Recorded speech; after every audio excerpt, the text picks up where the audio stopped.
నేను చూశాను, ప్రతిపక్షంలో ఉన్న పార్టీ నాపైన తీవ్రమైన ఆరోపణ చేసింది. వాళ్ళు అధికారికంగా ట్వీట్ పెట్టారు. వాళ్ళకి నేను 24 గంటలు సమయం ఇస్తున్నా.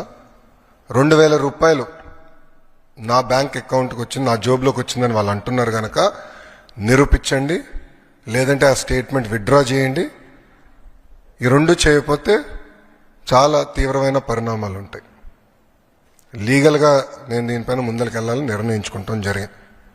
ఎందుకంటే ప్రజలు కూడా ఒకటి గుర్తుపెట్టుకోవాలి, వైకాపా పార్టీ అనేది ఒక అబద్ధాన్ని 100 సార్లు చెప్పి నిజం చేసేదానికి ప్రయత్నించే పార్టీ.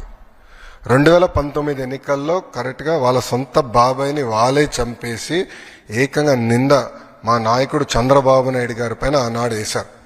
మేము ఆనాడు సమర్థవంతంగా తిప్పికొట్టలేకపోయాం కనుకనే ప్రజలు నమ్మారు. కానీ ఇప్పుడు చూడండి, చెల్లెలు చెప్తున్నారు ఏం జరిగిందో. సో అలా అబద్ధాలు చెప్పి ప్రజలు నమ్మించడానికి ప్రయత్నిస్తున్నారు. ఈ 2000 రూపాయలు నేను ఆ ట్వీట్ని నేను చదివాను, ఆ 2000 రూపాయలు నా జోబుకి వచ్చిందన్నారు. వాళ్ళు నిరూపించాలి, లేదంటే ఆ స్టేట్మెంట్ వెనక్కి తీసుకోవాలి, లేదంటే to the fullest extent of the law I will take action against them.